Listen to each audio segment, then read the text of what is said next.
Hello, everybody. Welcome to Webinar Wednesday. I'm Dr. Pebbles Turbyville, and I'm the CEO of Horses and Humans Research Foundation. And today we have a great topic on equine well-being, and I'm going to turn it over to the host now, Marcy Weil. Hello and welcome, and we're so pleased to be hosting these two incredible speakers today. Gayle Eckers from Ontario, Canada. She's the director of Equine Guelph.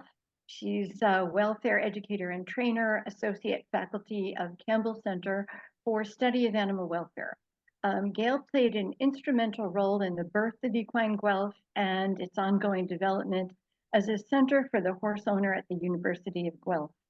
She was part of the Onto Atlanta Research Initiative study to study acclimation to heat and humidity.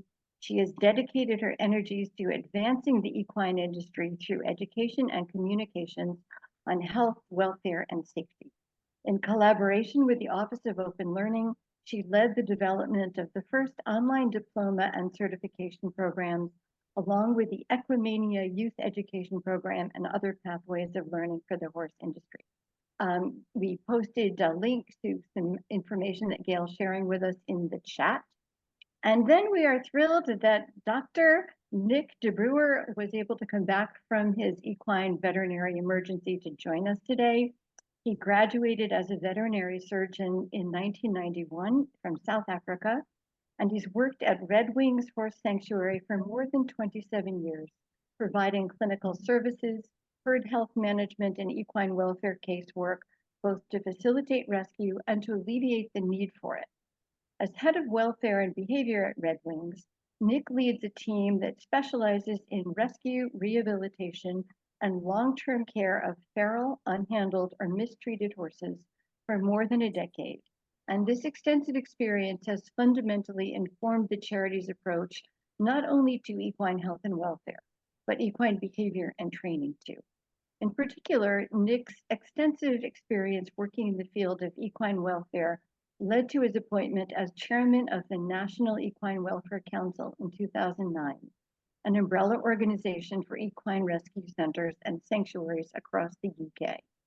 Nick has been involved in consultations on many areas of animal welfare policy, and most notably in this context, he worked with the Welsh government to assist them in drafting the Control of Horses Act, which became law in Wales in 2014, and Nick helped to energize the commitment to an English equivalent that came into force the following year. He's a recognized expert in the infectious disease strangles, not strangles, presenting in international workshops as well as teaching vets in the UK. So welcome to you both. Pleasure to be here. Thank you. I think I need to edit that down a bit. It sounds a little bit self-indulgent, but thank you very much. I didn't know what to leave out. That's what happens when you work for a long time in one job, I think. All right. Well, if we're ready, then I will kick off our talk. So welcome, everybody. Pleased to have you here with us today. And today we're going to be talking about building connections in the world of equine well-being. So the question that we're asking is, are we listening to the horses, to the researchers, and to the public? So Nick and I will be going back and forth. So sometimes you'll hear me and sometimes you'll hear Nick, depending on which topic we're doing. So we're going to get started here. So are we listening to the horses? And just some opening comments. The history of the world has been written on the back of a horse. And these are words from Sandra Olson, who is one of the archaeologists who has been researching the domestication of the horse. And so people for generations have lived with horses, like truly lived with them. And now we are getting more and more distant from our horses. And unfortunately, what that causes us is to lose touch with so many important aspects. And as a result of that, in turn, it impacts on the welfare of the horse. We have fewer youth growing up with horses. Many of us are in this audience, I'm sure. We're incredibly fortunate to grow up with horses. I certainly was. And so when you do not grow up with a horse, you have far less interactions with horses, less interaction with other livestock, which could help you learn about horses. And so that has changed our life with horses today. So how do we ensure that all of us with horses are actually listening to horses and interpreting accurately what the horse is telling us? And we will highlight some interesting new items in the 3 different areas of to the horses, to the researchers, and to the public. So as I mentioned, we're going to talk about to the horses, and I want to just highlight a couple of areas that have some exciting new research for us. So just some lessons to be learned from this. And basically, that's what we're going to talk about in each of these 3 areas. And we really need to promote these skills and this knowledge to as many horse people as we can. So that we can actually do proper assessment of the horse and its welfare. And we'll get on to that as we go along. So to the horses.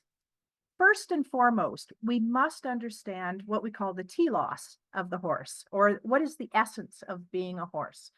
And it's a prey species, it's a herd animal, and that's paramount for us to understand, and yet one of the hardest things for us to really relate to, because we are the predator and we don't live in the world of horses. So that's one of the things that we have to keep in mind, is that this is very different to us as a species. We cannot think, oh, I like this, or I'm thinking this, therefore the horse will.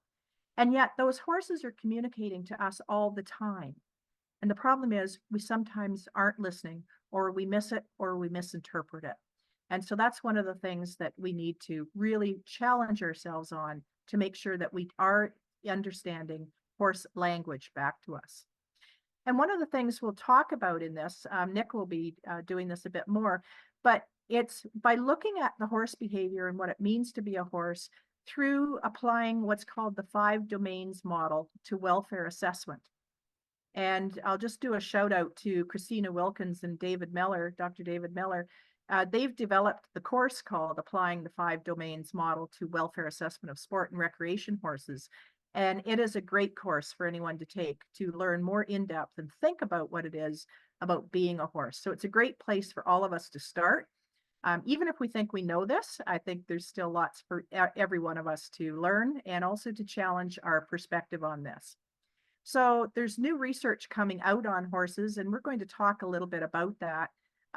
So for example, pain face in horses, and that is extremely difficult for us as humans to relate to horses, because as a prey species, they're incredibly stoic, and they tolerate a lot. So that's one of the things to keep in mind, is that we are now developing frameworks, objective frameworks for assessing welfare. So you may have heard about the 5 freedoms as something that we got started with, which was, things like freedom from disease, freedom to be with other herd mates, but the problem, freedom from pain, health issues, and thirst, hunger. The problem with the 5 freedoms is it's freedom from a negative aspect of their life. So that has now progressed to what we call the 5 domains. And Dr. David Miller has been just an icon in this area to develop it. So if you haven't learned about the 5 domains, I really do encourage you to take a look at that, and we've provided some resources as well. So this will challenge our perspective of the horse, and it also brings in research that's coming along in it as well. So for example, one of the big things coming out of the 5 domains is there's actually scoring systems now that we can use the 5 domains as the basis. And that breaks down the communication from the horse into digestible bits to tell us what is going on, such as the facial grimace score. So if you haven't heard of that, we have it in cats, we have it in dogs. It's now being developed in seniors and in children who are not capable of giving us sort of an audible cue. So in dementia patients, for example, or children that are not able to speak. So it's coming out in a lot of different areas. And yes, we do have that in horses now. And I do urge everyone to start reading up on it and start training yourself on it. And yes, there is an app for that. And I'll let Nick talk about that a little bit more. So we then have to take a look at what are those behaviors. So from subtle to extreme indicators of how well those horses are coping.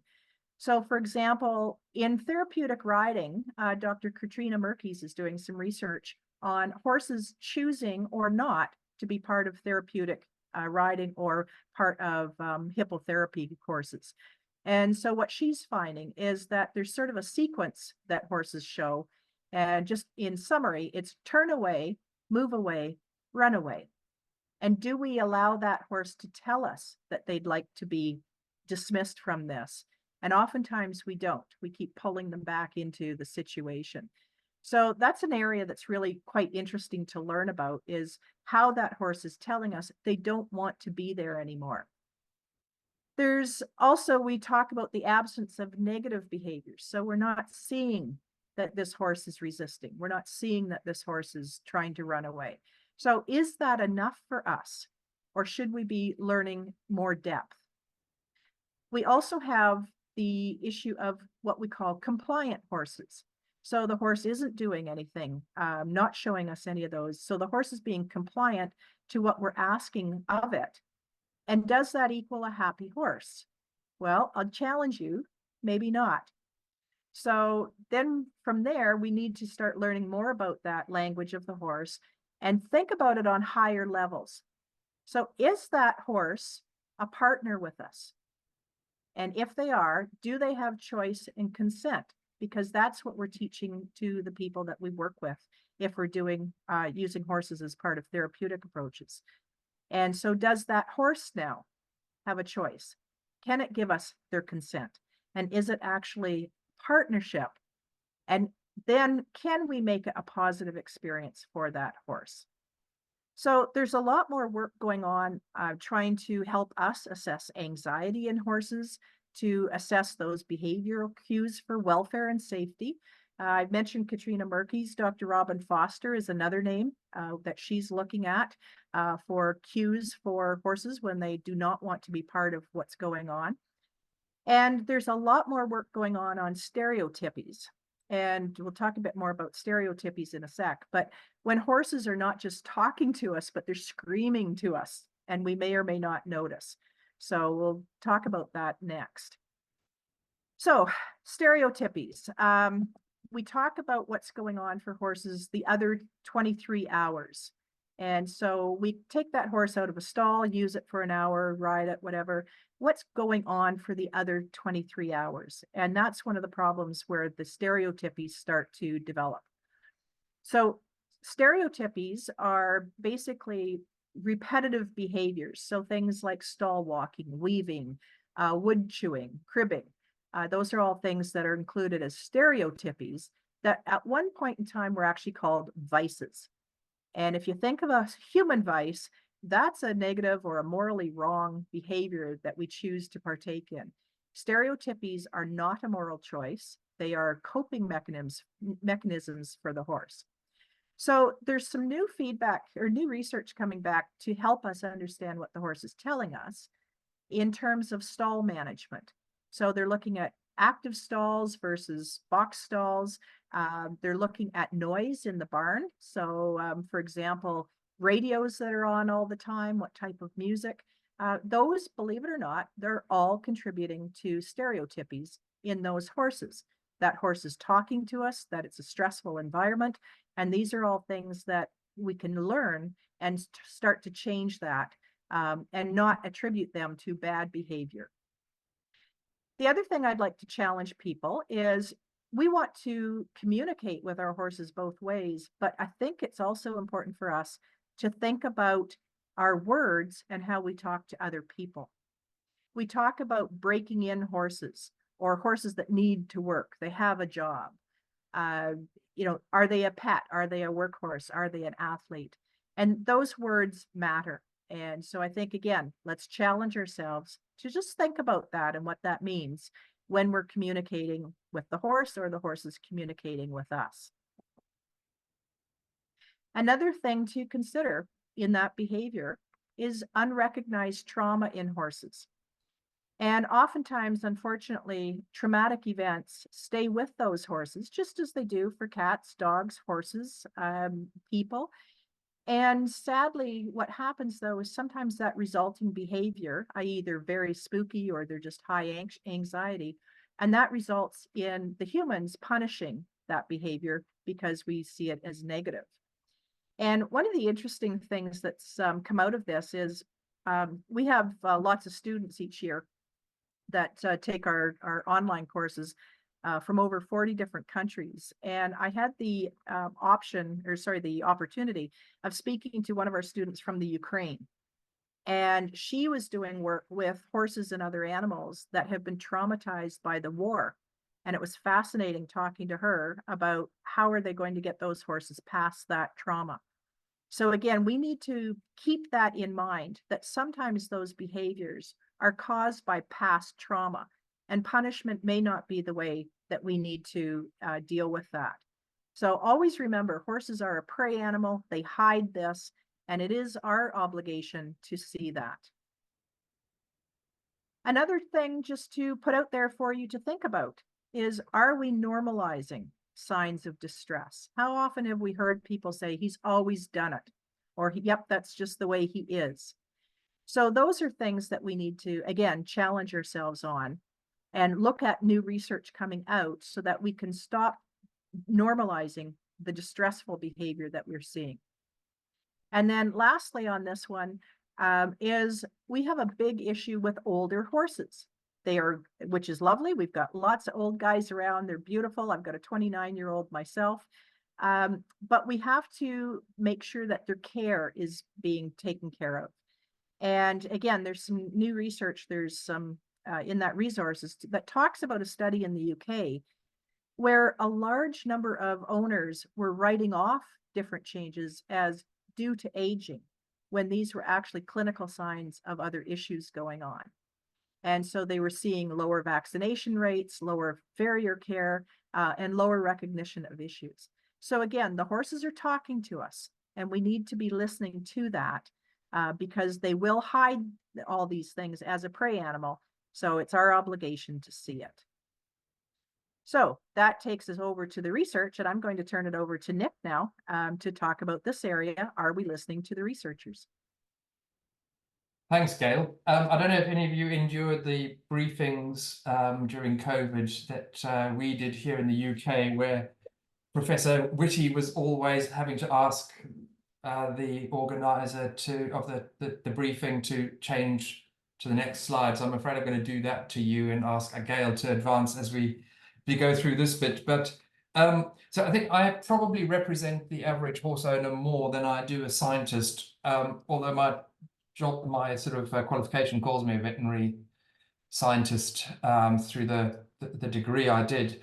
I think I have an appreciation for science rather than being a very good scientist myself. But I think hopefully that means that my appreciation of science as a horse lover will be something that you can understand is achievable for all of us. Because Gayle has sort of given some insights that I think will be probably almost a given for a lot of horse lovers. You won't really feel like we've told you a lot of new stuff if you have always paid attention to your horse and have an empathetic approach. But the nice thing is that over the years, when we've seen challenging behaviors from humans towards horses, people have set about trying to understand and research why something like that might be wrong. So they feel that what others are doing is wrong, but they want to be able to demonstrate it. And I think often people who have lost their way with horses kind of challenge and don't want to be corrected. So they will put out the counter challenge of, well, prove it to me, where's the evidence? And then when it's presented, usually there's a reluctance to accept it because they were never interested in the evidence in the first place. And I think that a rejection of science is a really sad thing for any of us to do, because good science is really a very evolutionary process. And what it really does is it takes questions and it tries to measure when we do different things in a situation. And then by measuring what's happened and analyzing that, it gives a more objective answer to what we maybe want to see as the results. And it's always evolving. And I think, therefore, if one is interested in science leading what you do, one has also got to be prepared to change your views and your beliefs as new evidence comes out. So even if you were very enthusiastic as a science follower into your 30s and 40s, and then you suddenly think you know it all, that's really when you stop the ability to really get that pleasure out of better understanding. Because what we're really getting now, I think, is a deeper appreciation of animals. And rather than science destroying the art of being a good horse person, I think what it's actually done in the hands of my colleagues here at Redwings, and we train some of the most difficult horses that people always say, well, I've had a lot of experience with difficult horses, and then they come for an interview here and they don't get past our easiest horse because these are horses that have had traumas that are unfortunately quite terrifying to consider. So applying the science for my team has been for them an ability to actually give greater quality of life to those horses, and they themselves have grown as trainers and as observers of horses, and so they lap up that new knowledge. And although none of us like to have what we're doing criticized and have to change and learn again, we like to be creatures of habit. I think what research gives us is a tool to constantly ask with more curiosity, what can we do better, and is what we're doing actually genuinely in the best interest of the horse? And of course, what's in the best interest of the horse might not always be what the horses want. So we'll just, if you can change the slide, Gayle, look at some of the areas. So I think one of the things that we sort of reflected on when Gayle and I were preparing this is that there's just a deluge of information coming out, and certainly even peer-reviewed scientific papers are really difficult to keep up with. And I need other people who can read and digest them faster to actually bring me the answers because I can't digest it all myself. So I think one has to recognize there can sometimes be too much information, but peer-reviewed and from meetings like this where people can point you in the right direction to the best information are really helpful for cutting through the nonsense that could potentially be out there and helping you to sort of find the truth as we best can get there. I think it's also true to say that people always accept veterinary evidence more willingly than maybe stuff around training and behavior, because no one pretends to be a vet unless they are one, but they like to learn more about their animal's health and they often embrace what the vet tells them. But if you start offering them information about horsemanship, they tend to get a little bit more reserved and sometimes quite resistant, because that's suddenly maybe someone who's attacking the essence of their horsemanship and their love for horses. So I think what we've seen, for example, Gayle pointed out a couple of really interesting bits of work that have come out recently, that ulcers we know are linked to horses that are stabled and stressed and on certain types of diets, but we see ulcers in horses that aren't necessarily living in those environments. And recently they've demonstrated that actually being without food for even just 4 to 6 hours can actually increase the prevalence of ulcers, which can then lead to colic. And interestingly, they can also lead to poor performance. And people can spend a fortune treating ulcers, and actually it might be simpler to go and look at the diet. And if they say, but we've changed to a forage diet, it might just be as simple as the horse runs out at 10 o'clock at night, and at 7 o'clock the next morning, he's been without food for way longer than 6 hours. So this journey of learning and learning more is very much then requiring us to change our behaviors as well. And I think another interesting area that certainly in the UK is part of now a piece of work that actually everybody's climbing in to try and collaborate on, because it's so difficult, is the scale of obesity in animals, pet animals and horses. And people will again always think that they've done the best for their horse by feeding them really generously. And so when you say that that's not good for the horse, then it's very much again attacking their good character and their good intentions towards their horse. And the trouble is that what's good for the horse is not necessarily the same as what our intentions are. So intentions don't equate to best outcomes. So I think there's a very clear indication that horses with very big cresty necks and horses that we would often consider to be in show condition are actually at a much higher risk of laminitis and equine metabolic syndrome and all the pro-inflammatory sort of risks that come with that. But I think if we want to talk about sort of welfare, we also have to consider the behavior. So if you think about horse behavior, it links into training, because training is very much about responding to what the horse is doing, and that can be its movement, but movement is actually an expression of the horse's behavior. So a good trot and a rear are both behaviors coming from the horse.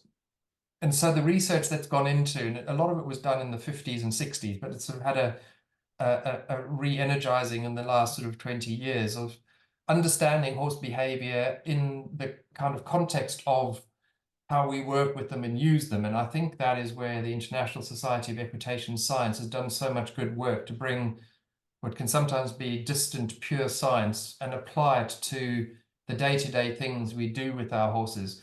And if you follow the evidence and if you tweak your training methods by paying attention to the horse's behavior and paying attention to the principles of how horses can and cannot learn, what is their intellectual capacity, what can they do, what are they limited by, instead of saying are horses intelligent or not, or are they clever or not, it's more about, in their own way, horses are incredibly intelligent and incredibly observant, but they also lack the ability to plan ahead. They don't do premeditated stuff, for example.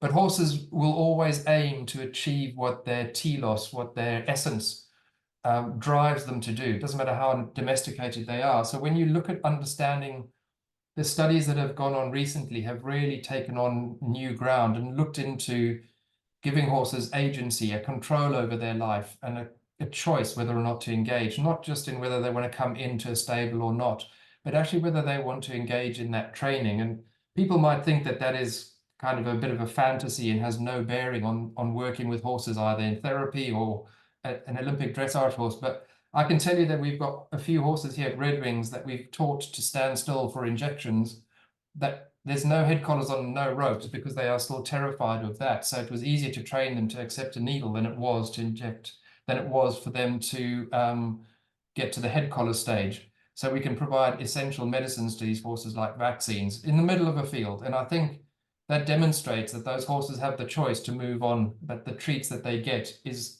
of more value to them than the discomfort of the needle.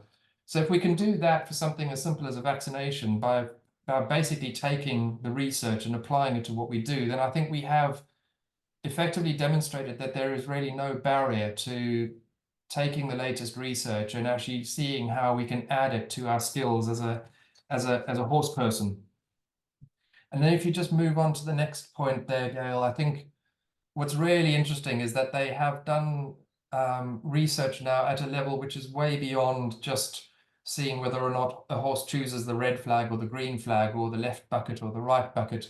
But they do CT scans, MRI scans, scans where they have different dyes that are injected into the bloodstream that react differently. So, and they've been able to compare that to humans and rats and dogs and gorillas, and all of the research in that area. The more the technology comes along, the more sophisticated we can be. And this is how we can demonstrate that animals not only that we consider to be sort of creatures that we identify with, that they are sentient, so our horses and our dogs, but probably also now recognizing that even lobsters are sentient, and that their emotions are not a sort of higher function, but that they are actually a very essential part of staying alive. So being hungry is what motivates us to eat.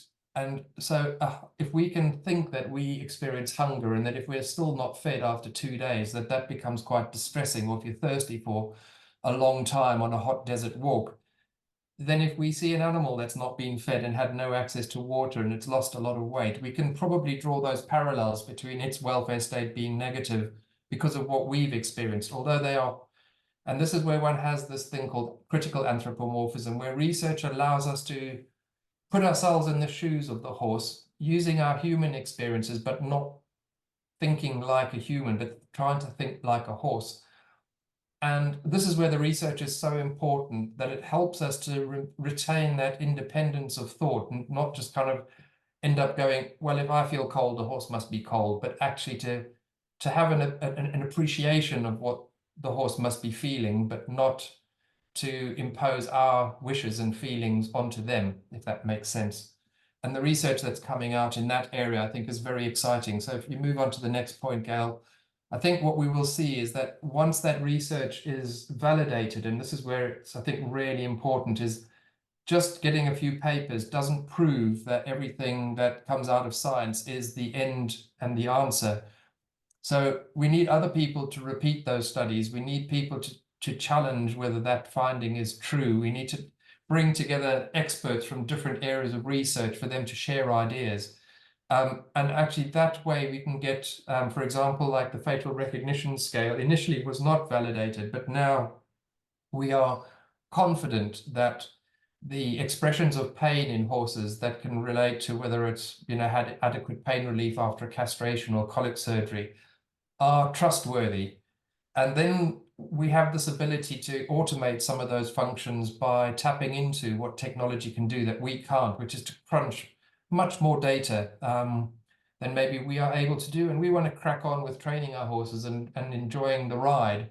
But if we have these tools that might help us understand whether our horse is in a positive or a more negative state of mind, that might influence whether or not we choose to take on some of the more difficult training tasks. And it's even getting to the point now where the technology can analyze multiple, and I'm sort of saying here, 60, 70 different parts of the horse's facial expression at the same time, and then put that through an algorithm which is designed by humans who've done the research that is validated. Then when you're asked to pay for, let's say, $30 a month for an app on your phone, as opposed to a free app, the validated one is going to be one that genuinely will tell you whether your horse is in a positive, negative state of mind, whether it's in pain, whether it's not, whether it's coping emotionally. And certainly some of these apps are now starting to come out for owners to use routinely with dogs and cats. And there's certainly potential in the next couple of years for that to be available for horses too. But the research that underpins these apps is absolutely critical, because otherwise we're not actually listening to the horse. We're listening to somebody's opinion that they've managed to thrust onto us through a sexy looking little app. And I think it's so important that we retain that curiosity, and we are willing to change our beliefs, and we're willing to listen to people who question what we do. So I think at this point it's worth moving on to our next section, because I think we otherwise we'll run out of time. Okay, so yes, we've asked about, are we listening to horses? Are we listening to researchers? Another area that is critical for us is, are we listening to the public? And so the public has very definite opinions about us and horses, and they can and do impact on us on a daily basis. So if you just take a quick look at greyhound racing in the US, sled dogs up here in Canada, the UK is facing racing challenges as a result of public pressure. We saw what happened with the Olympic pentathlon. And just recently, there's a YouTube going on, YouTube video being distributed on the compilation of falls at the Kentucky event. And so I'll turn it over to Nick to talk about this further, but the public is watching us, and it does have an impact on us. Thanks, Gayle. I think one of the things when we were discussing this is that social license is a term that is coming out in all sorts of conversations now, and generally in the horse world, for example, questions around horsemanship and the ethics of horse equestrianism make most horse people quite defensive. And I think it's important to understand that the way that sectors have in the past responded to questions about what they're doing has always been the least productive way to do things, and it ends up creating a lot more work. It marginalizes opinion, and it leads to quite a bit of friction.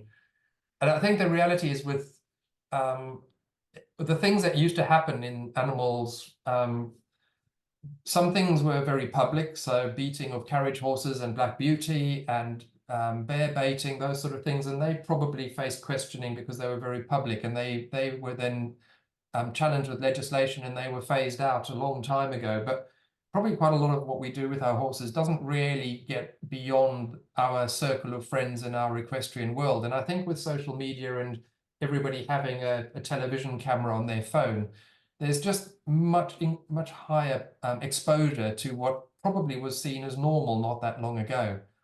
And that means that there's an awful lot of people who do and don't understand horses who are actually then questioning what they see. And so there's a lot of people who question, and then come out with very strong opinions.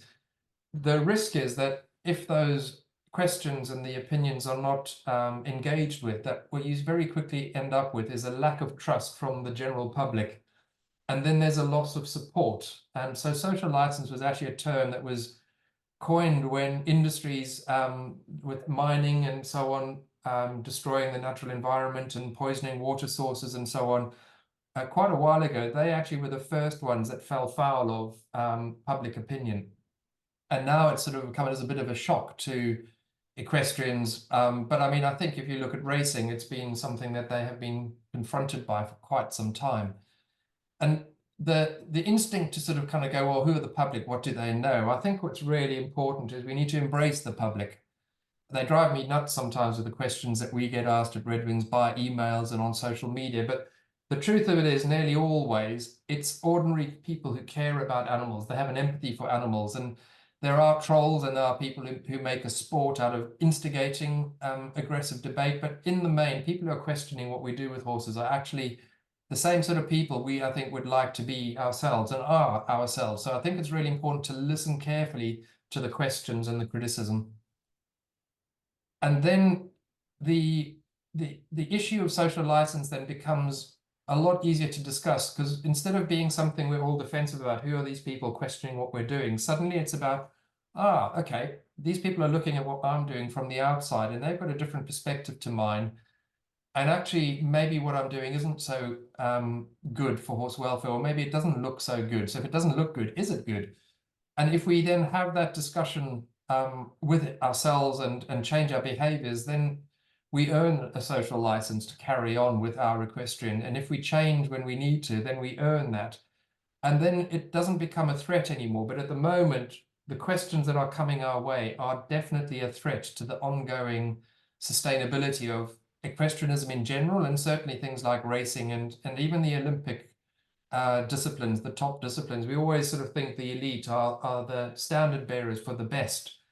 But I think, Gayle, you and I, we were talking about, horses in racing, people say, well, they live like kings. And well, I don't think any horse wants to live like a king. They don't want a gilded cage. They want to be out there with other horses playing with friends and forage and freedom. And I think if you look at how racing in different parts of the world have handled it, you'll see that, for example, in New Zealand, they've been much more proactive than they have, for example, in the States, maybe, and certainly in the UK, we were a bit slow on the uptake.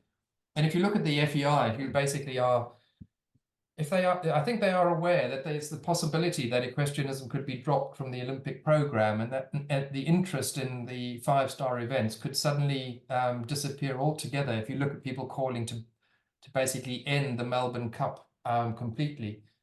And you have to ask yourself, is an organization like the FEI actually being proactive, or are they a bit slow and actually reactive to the pressure? And I would argue that probably the Equine Ethics and Wellbeing Commission that was pulled together really a year and a bit ago and has now reported was actually a reactive approach after years of different ways of trying to push the problem away. And as a result, I think they are still on the back foot, and I don't know if they've earned their social license to continue. And so the question I think we have for them would be, has their commission had any impact to improve horse welfare? And arguably it is starting to, because we haven't seen them vote on implementing the report at the FEI level. But for example, the British Equestrian Federation said that they would adopt it in all of the work they do. And they had a 20 or 30 equestrian organizations sign up along with them to the recommendations in that report. So we now have the UK putting pressure on the FEI saying, well, we're going to start doing it. So hopefully it's a given that the FEI will vote this in and we will start to see change. But otherwise, the public are not going to fall for this sort of approach of, well, we've done this report and it's now wonderful and the commission is being fantastic. And then what next? Things for the horses, tongues that are still blue because of the bit pulling too hard, or the blue tongue with the tongue ties in races. These things, if they still carry on, people are still going to question them. So if we pop to the next slide.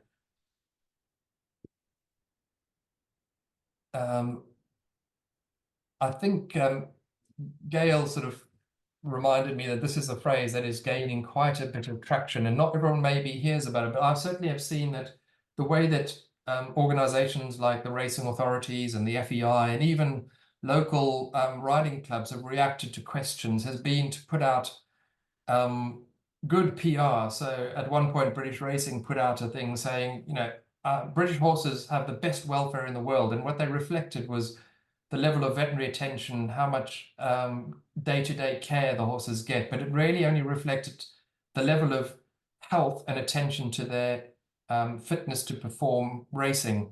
They didn't really acknowledge that there were things like what happens with horses when they are weaned as young foals, what happens with the horse when it's done its hour of work and it's then in a stable rather than in a paddock. And I think they did realize that they needed to also understand welfare much better. But I think the next stage is that those organizations that are resistant to change, and you have to look at the tobacco lobby and some of the arguments going around in environmentalism, that actually those who still don't want to change will do some superficial things that make us think. Then you may have heard, the phrase greenwashing, and that they will, and a classic one will be, we'll pad the horsewhip, because then it's not actually inflicting overtly traumatic wheals on the horse. But as Paul McGreevy demonstrated when he struck himself with a cushioned whip, it still hurt quite a lot, and he still had red bruising where that happened. So I think we need to be very careful that when people say they're going to change, that we need to check that that journey continues, because otherwise it's nothing more than another form of PR. If we bring up our next point. And I think for me, when people ask me about social license, I think that the thing to sort of maybe consider is that we don't actually have social license as equestrians at the moment. And if we think we have it, I think we need to realize that we lost it. If we did have it, we've lost it. And if it's not lost completely, it's certainly in a little bit of a state. And I think it would be far more healthy if we genuinely said we need to earn back the public trust. So if you think about this, and maybe Gayle, do you want to talk this through, because I think you have a direct insight into this. Sure. So yeah, there's work going on in horse racing in the US. A lot of that is because of the public uproar about Santa Anita and some of the really disturbing stats about horses breaking down. And so the Horse Racing Integrity Safety Authority has been having lots of meetings to talk about this. And something that they're starting to do is they're applying biometrics to horses. So they're going to be using technology to try to predict and then avoid injuries and deaths in horses. Now, the question is, will it work? First of all, the jury's still out and there has to be a lot more research done on it. But again, back to the question that Nick asked, is it enough to regain trust in racing? And time will tell us where that goes. So, trying to pull all of these things together, Gayle. Yeah, so we've talked a little bit about this, sort of what are the needs, some of identifying some interesting things that are coming down the pipe, some things we need to think about. So where do we go from here? We've talked about better connections here. So where do we find those connections? Right now, some of the problems are barriers. And so finding credible, trusted sources for evidence-based information on horse health, welfare, and safety can be very difficult for people if you're not into those channels or not part of that sort of the flow of information coming from that. And the flow of information coming in an understandable and applicable way is part of the problem. One of the other barriers is challenging traditional methods and mindsets. So as Nick alluded to, when new research comes out, particularly in behavior and training, it's met with a lot of resistance there because it may go against traditional methods or traditional mindsets. One of the ways that we can help move this forward and make better connections is by starting to pay attention to the 5 domains as a foundation for assessments for all sectors. So in this day of modern communications, particularly with social media, thought leaders, influencers, we have to very carefully investigate the source and what their message is and think about that. And use that 5 domains as a method of assessment. And Nick, you had some good thoughts about the 5 domains and using it as a foundation. So would you like to just sort of explain what it is that you think about that? Yeah, I thank you. Should we go through to the next 2 slides, and then I think we can probably Yep. This slide, I think, for me is really fascinating, because every now and then people say things which make me feel uncomfortable, because it means that what I've done or thought is not in agreement with them. And because I respect them, I realize they probably are right and that they are a step ahead of me. And no one likes that. And I think that looking forward to that uncomfortable feeling is not normal. But I think it is important to to kind of take that information instead of kicking back straight away is to just let that percolate in your head for a bit. And if it means going behind the barn and kicking the can and just going blah, blah, blah, blah, blah, blah, because you're now angry with yourself because maybe what you've just learned makes you think that you were wrong. When that's percolated for a bit, I think coming back and kind of going, let's try what they've just said, is actually just so reaffirming when it does work. And if your point, and I think we have some really good colleagues here, and actually only some of our teams are comfortable with challenging one another in a way that's robust but constructive and not hurting feelings.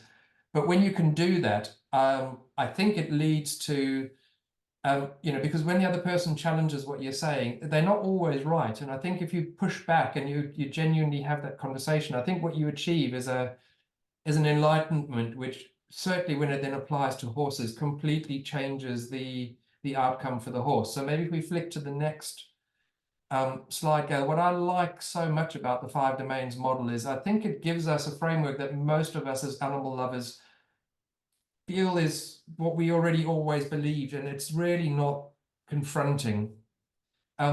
So the domains, there's these 4 domains, and they're very much fit with what's obvious about good horse husbandry, good animal welfare, a good diet, having an environment that suits them. So being out in a paddock with other horses. Health, the more we've learned about horses, we've done more, stopping them dying of worms, sorting out their teeth so that they don't die young because they can't feed themselves. And behavior, a good horseman was always, and I think back in the day, a lot of people probably, the good horseman would see a horse that was dismissed as being dangerous and a horrible being and would have had all sorts of labels around it. And they would have bought that horse for next to nothing and then retrained it and sold it on for really good money because they were very good at behavior. And these good horsemanship traits are actually not that difficult to achieve. What I find really useful is that the 5 domains model, when you look down, and this is only a snippet of what's quite a big poster, but it's a fabulous poster. I find that this example we've got on the screen here really does make it easy for me to empathize with a horse. So a failure to provide horses with adequate water or water that is of a poor quality means that we are thirsty. And believe it or not, horses can have excessive water. I've seen a case of that.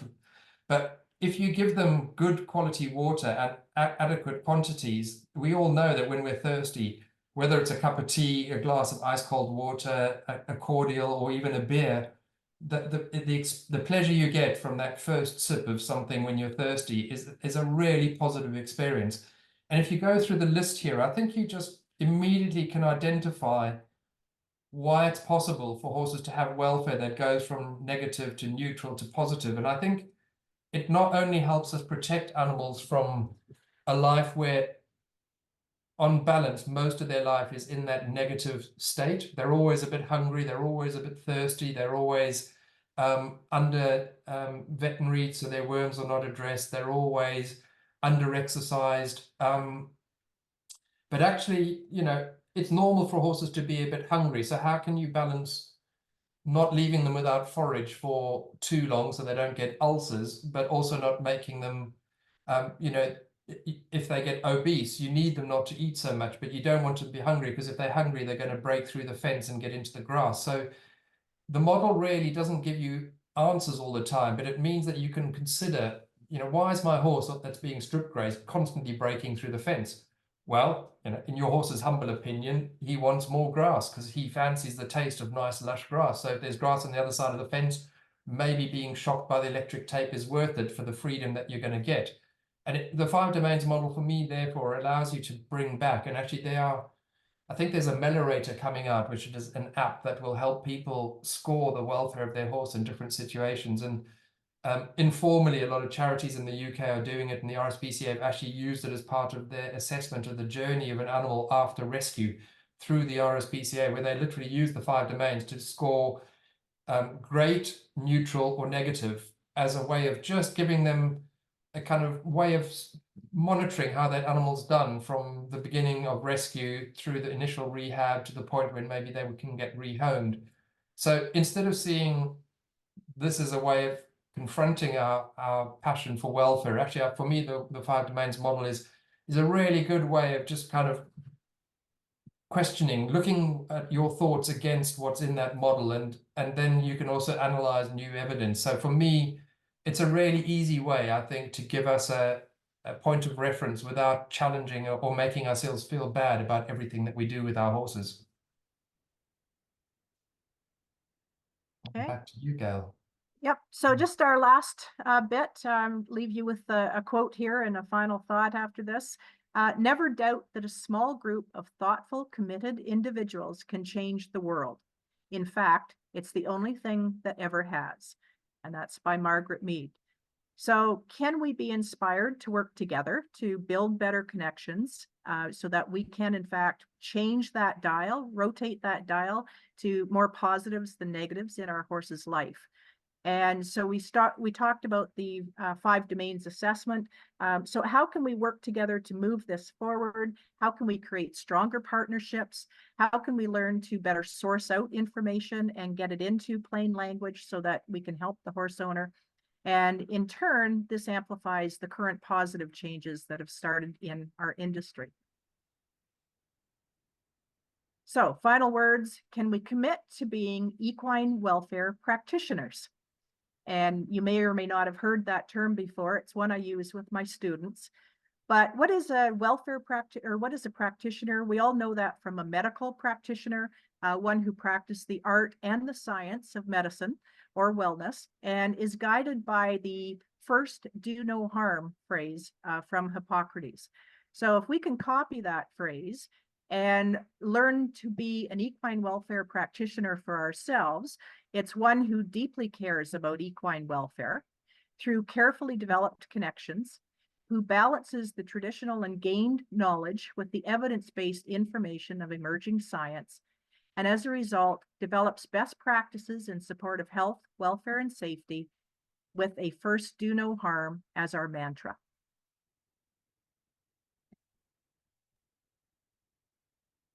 I think that's a brilliant way to end. I don't think I need to say any more, Gayle.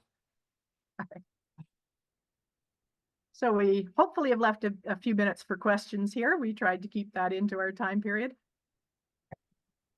There are a few questions. First, the question of how do we find information about the 5 domains? If you could maybe say a little bit more about looking up the 2020 version by Dr. Meller and where to go to do that, and also the course. Yep. So if you do a search for David Meller, you should find lots of different references there. If you can get connected with people who can pull those scientific pages, some of them are open for the public, others you have to be through university or some kind of research group.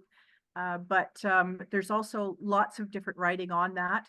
And Christina Wilkins is the one that worked on that course, the 5 domains, with David Meller. And so again, that's another area that people can take that course. I don't know if I gave you the link for that, but if you put in that title, what was that? The 5 domains applied to equine sport horses. Sorry, it's in the references. It will be listed there. And that's a great way to get started on getting an in-depth view of horse behavior, their needs, and application of the 5 domains. If I can, the HHRF has just opened a direct link to Science Open. And if you go to our website and click on the link, you can go directly for free to Science Open, and you can put in Dr. Meller and you'll find all that information. Or you can just put in the keyword 5 domains and you'll find all that information there. Oh, perfect. Thank you. And just, I think the vast majority of his papers have been published through animals and are therefore by default open access. So they should come up and they are downloadable. Certainly, I think that his 2015 review article was really a good read, and it wasn't too challenging. And then the review again in 2020, I think, was a great update. And I think those two, if you haven't got the chance to read all of them, those two would make very good reading. Yeah, agreed. And then I see there's a question about the positive and negative. So that poster Christina Wilkins did under her Horses and People organization, and I think you just need to search for Horses and People. And if you find her page, what she wants is she'll send you the download of a PDF for free. I think it's in Spanish now as well, so it can reach a wider audience. And all they ask is that you submit your email, and then whether or not you're willing to have updates, because the magazine doesn't run anymore, but it allows you to then get updates. And I haven't been spammed by that since downloading it 2 years ago. So I think it's a very safe way of getting the full poster, because I think we could make it available, but I think it would be respectful to Christina to be able to track the impact she's made through that poster, which is what the 2 snippets we showed you were from that. And if you print it as an A6 poster, so really quite big, it's actually then something we have on our wall in the office, and actually makes it quite nice for people to follow.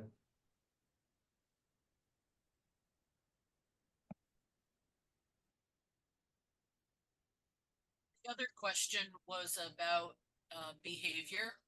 I don't know if you have time to address that a little bit more, about what constitutes premeditated behaviors. You know, that how horses don't really, they stay in present moment. How do we tell the difference between, you know, planning ahead and them not? It's a great question, and I think what's helpful is that sadly he passed away, a Dutch researcher who was actually trying to understand his daughter's illness. Maybe Gayle knows, but he discovered the giggling rat, and that research like that discovered that actually what we consider to be a human quality, which is perception of pleasure and perception of different emotional states like happiness, is actually coming from the base of the brain. And actually all mammals and a lot of other species have the same structure of brain and the same neural connections. And when you think about being hungry or thirsty and you realize that those are emotional states, then when you think about the pleasure of someone giving you a back rub or a back massage, or a really tasty meal when you go out, the pleasure of the company of others, these are functions which help, for example, herd animals be cohesive. So the neuroscience has been able to back up that these are actually more basic functions for survival and making their way through their life and through the world. And the premeditated stuff is what makes us as humans different, and that is the prefrontal cortex, where we can use memories to plan ahead. So horses will probably know that when the sun comes up in the morning that you're going to turn up with food. So they are not incapable, and we know dogs know when food's coming, horses know, they start kicking the door. So it's not about having no ability to expect things in the future, but they don't sit there and kind of go, well, actually that ride yesterday was a bit boring, so what I'm going to do is I'm going to refuse to go out tomorrow. And I think when we label horses as stubborn and stupid and naughty, that's when we resort to punishment and we start giving them qualities that they actually just do not possess. And I think that's where, from a welfare perspective, it becomes dangerous. And I think if we just think to ourselves, the horse is not going to plan ahead about what it's going to do about throwing us off tomorrow. So when the horse starts bucking, it's to kind of go, well, actually, there's something wrong right now. It's either and one of the things we discussed and didn't get round to today is there's a trigger stacking. So, and there's now a ladder of aggression that is used in small animal veterinary, which is still being validated, but there's an equine version that's being tested as well, which is that initially, dogs might lick their lips and they'll show the white of the eye. And if we realize that they're saying no, at that point, no one's going to get bitten. But then if that's not working, then they might turn away. If that doesn't work, they're going to growl. If growling doesn't work. So when we put electric shock collars on dogs and punish them for growling, someone made a great analogy. You've taken the battery out of the fire alarm. So the next thing that's going to happen is your house burns down, as in you've just been bitten by your own dog. So I think if we don't assume that our dogs and our horses are plotting against us, and I think maybe the Far Side cartoons have something to answer for here. They don't stand up in the field discussing us when we're not looking. They are just doing cow. And even if we are wrong and that they do have some ability to do some premeditated stuff, it's not at the point where it's responsible for the problems we have with our horses. And I think if we just give them the benefit of the doubt, it would abolish a huge amount of the ways in which we do more harm than good when we try to fix problems. So Gayle and Nick, this has been absolutely wonderful. We really appreciate this. I'm sure we've all learned a huge amount from you guys, and I wish we had more time. We are basically out of time. Everyone, please, Gayle, we have put Gayle's resource list in the chat. You can always go to Horses and Humans Research Foundation, to our website, and you can get more information, and we will be putting this on our YouTube channel so people can view it. Please feel free to share that that's available. I'm going to turn it over to Pebbles, and thank you so much. This has been absolutely wonderful. Yes, thank you so much. And I really appreciate the fact that it was a little bit of an international chat here. And that's what HHRF is all about, is connections and working together. Because I think that's the only way we can tackle anything, is working together and keeping our ego out of it. So I really appreciate both of your perspectives on that and giving your time and effort for this presentation today. So thank you.